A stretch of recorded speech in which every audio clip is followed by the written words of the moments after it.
Terima kasih Tuhan Yesus buat hari yang baru ini. Kami percaya Tuhan akan terus menuntun kami, memberkati kami. Dalam nama Yesus, haleluya.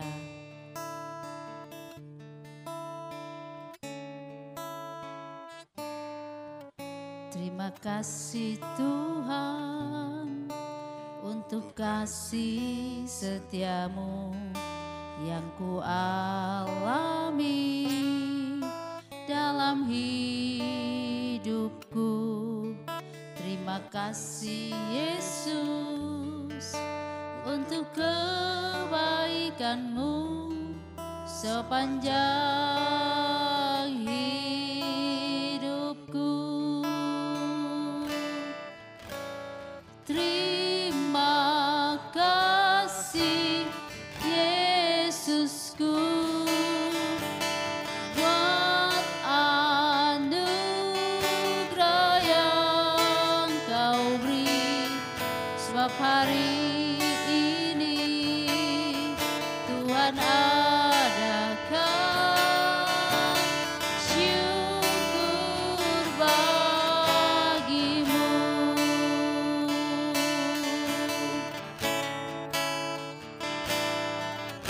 Terima kasih Tuhan untuk kasih setiamu yang ku alami dalam hidupku.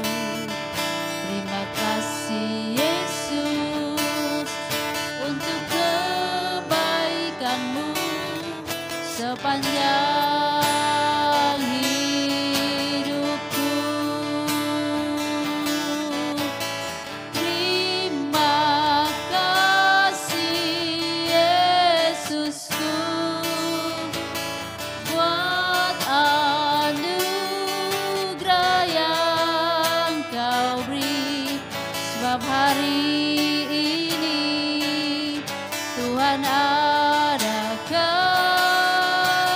syukur bagimu. Kami bersyukur Tuhan, haleluya,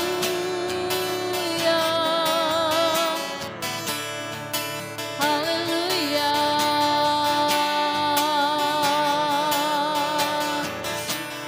haleluya. Terpuji namamu Tuhan,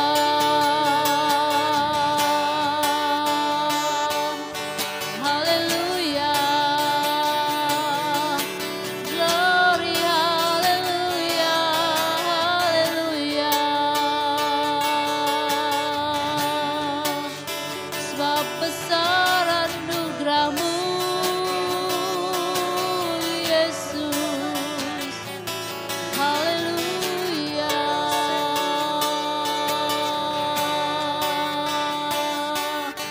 Terpuji namamu Tuhan, terpuji namamu Tuhan,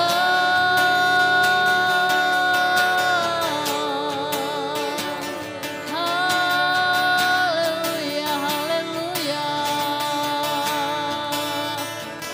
haleluya.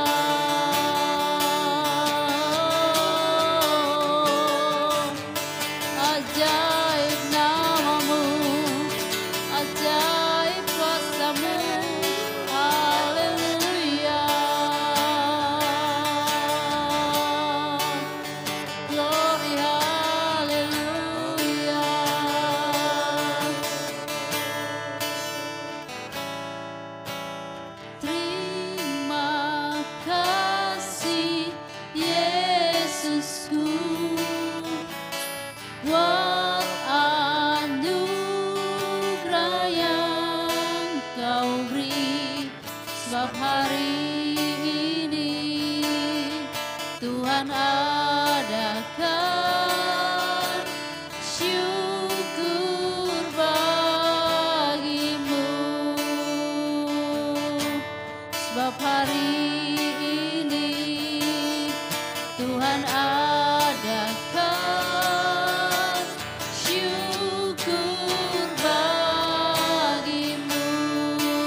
Bapa kami yang di surga, dikuduskanlah namamu, datanglah kerajaan-mu, jadilah kehendak-mu di bumi seperti di surga.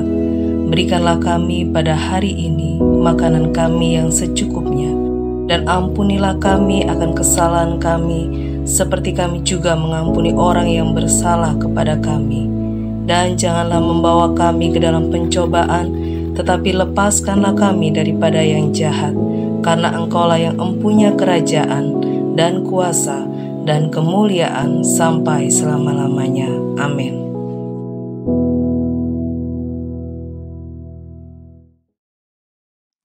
Haleluya, puji nama Tuhan. Merry Christmas. Chag Molad Sameach. Selamat Natal 2024. Dan selamat tahun baru yang akan datang 2025. Puji nama Tuhan, pagi hari ini saudara sekalian, kita masih berada dalam suasana Natal yang penuh dengan keceriaan, sukacita, karena Yesus datang dan lahir ke dunia ini. Dan ini terjadi sesuai dengan destiny yang Tuhan nyatakan, yaitu divine destiny. Dan ini merupakan, kelahiran Yesus merupakan suatu fulfillment dari divine destiny. Kegenapan rencana Allah itu. Nah, untuk itu mari kita akan lihat di dalam Injil Matius, pasal yang pertama, ayat yang ke-18, yang mengatakan demikian. Kelahiran Yesus Kristus adalah seperti berikut. Pada waktu Maria, ibunya bertunangan dengan Yusuf, ternyata ia mengandung dari Roh Kudus sebelum mereka hidup sebagai suami istri. Karena Yusuf suaminya seorang yang tulus hati dan tidak mau mencemarkan nama istrinya di muka umum, ia bermaksud menceraikannya dengan diam-diam. Tetapi ketika ia mempertimbangkan maksud itu, malaikat Tuhan nampak kepadanya dalam mimpi dan berkata, "Yusuf, anak Daud, janganlah engkau takut mengambil Maria sebagai istrimu, sebab anak yang di dalam kandungannya adalah dari Roh Kudus. Ia akan melahirkan anak laki-laki dan engkau akan menamakan dia Yesus, karena dialah yang akan menyelamatkan umatnya dari dosa mereka."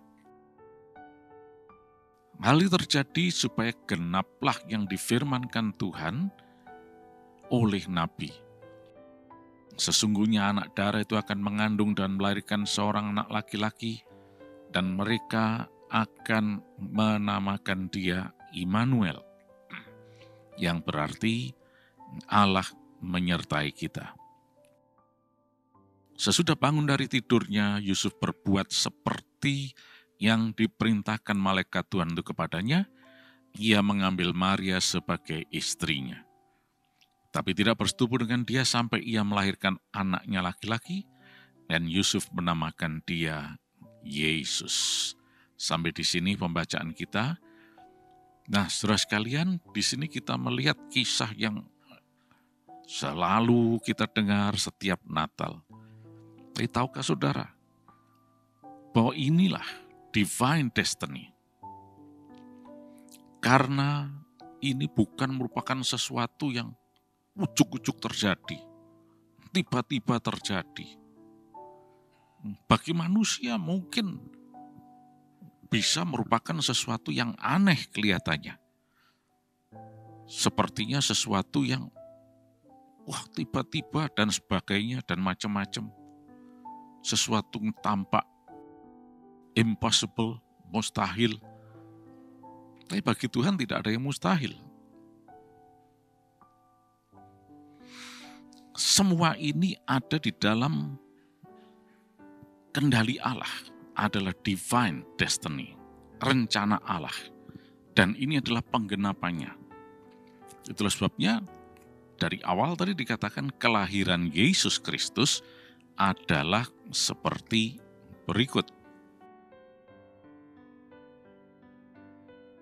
berbeda dengan kelahiran-kelahiran manusia pada umumnya. Kelahiran manusia pada umumnya ya sudah begitu.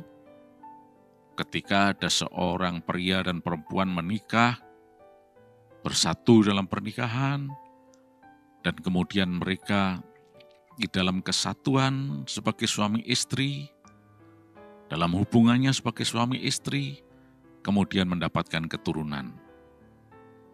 Lumrahnya demikian, memang begitu. Tapi dalam kelahiran Yesus ini berbeda. Karena ini adalah sesuatu yang sudah direncanakan Allah sebelumnya. Ini divine destiny.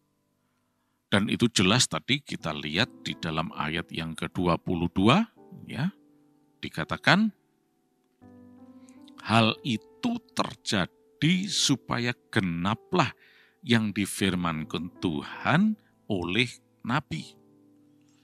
Nah, dalam hal ini tentunya Nabi Yesaya. Dari ayat 23 itu, 22-23 ini, khususnya ayat 23, itu terambil dari pasal 7 ayat yang ke-14. Kitab Nabi Yesaya. Yang sudah menubuatkan sesungguhnya anak darah itu akan mengandung dan melahirkan seorang anak laki-laki. Dan mereka akan menamakan dia Immanuel. Ya. Jadi kelahiran Yesus ini memang sudah dalam rencana Allah. Merupakan divine destiny. Dan ini adalah fulfillment-nya, penggenapan janji Allah tersebut. Nah, di dalam fulfillment of divine destiny, ternyata juga melibatkan pribadi-pribadi. Nah, dalam hal ini, antara lain kita lihat pribadi Yusuf sebagai pada waktu itu calon suami Maria. Dikatakan mereka masih bertunangan, belum menikah secara resmi. Walaupun secara status pertunangan pada masa itu sudah merupakan suatu kepastian di dalam bentuk pernikahan, tetapi itu hanya secara legalitas saja. Tetapi secara fisik mereka belum bersatu dalam suatu konteks kehidupan rumah tangga, suami istri dalam satu kesatuan.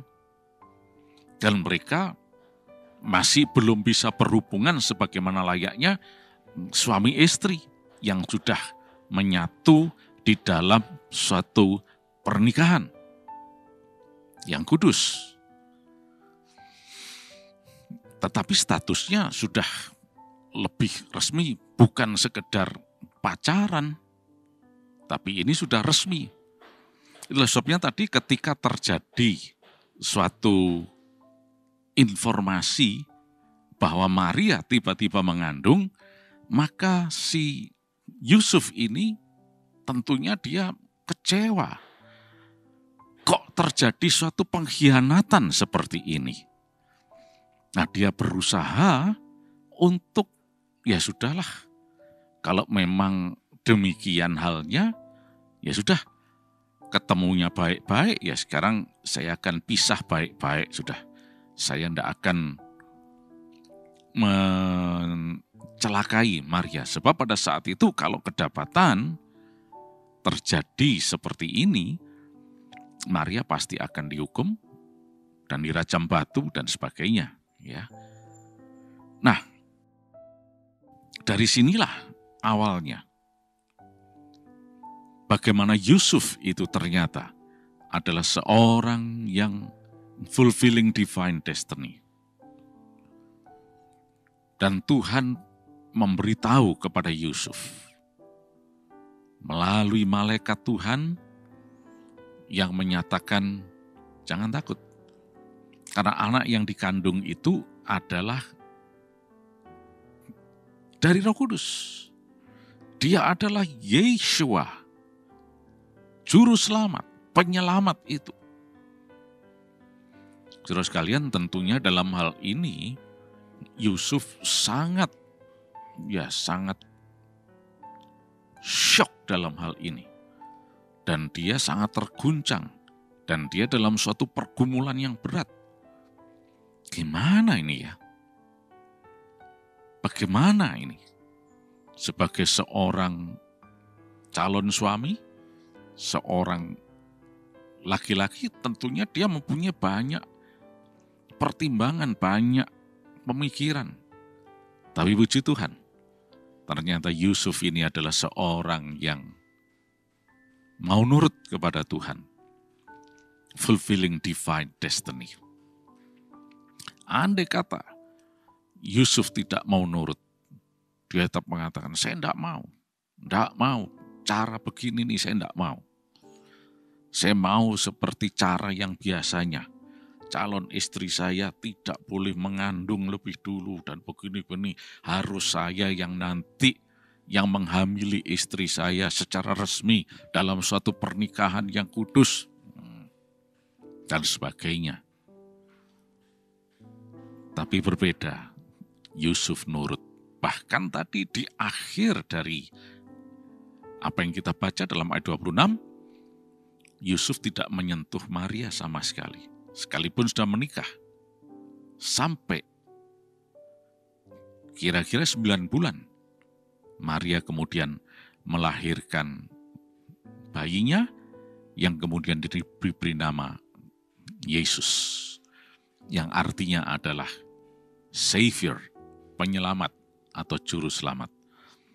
Itulah sebabnya saudara sekalian, dari sini kita bisa belajar bagaimana fulfilling divine destiny, yaitu dengan melihat ketaatan Yusuf. Memang di dalam ketaatan dan kesetiaannya, dikatakan Yusuf seorang yang tulus dan setia. Dalam ketulusannya, ketaatannya, kesetiaannya ini, kadang-kadang ada harga yang harus dibayar. Ada pengorbanan.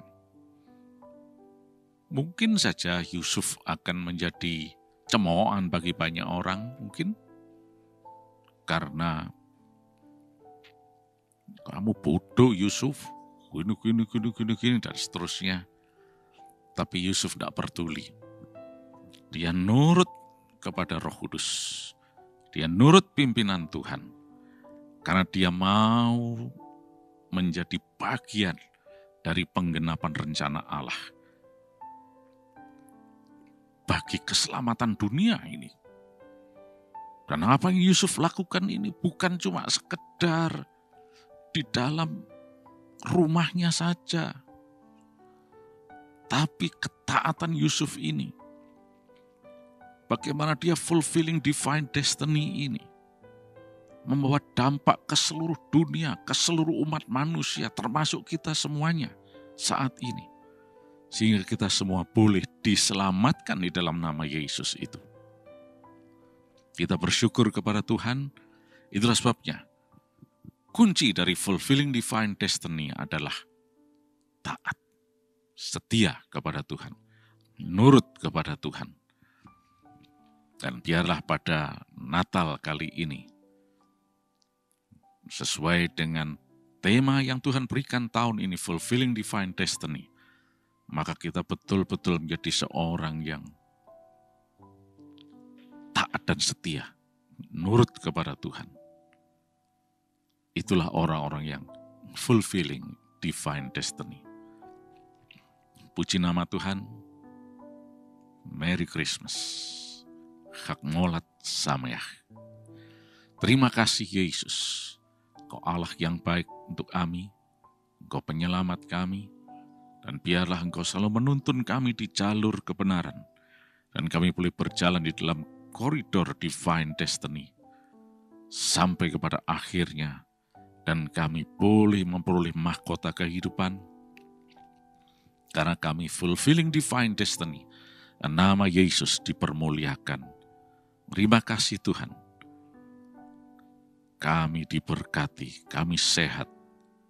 Kuasa darah Yesus akan menjadi tanda perlindungan dalam kehidupan kami. Dalam nama Tuhan Yesus Kristus. Amin.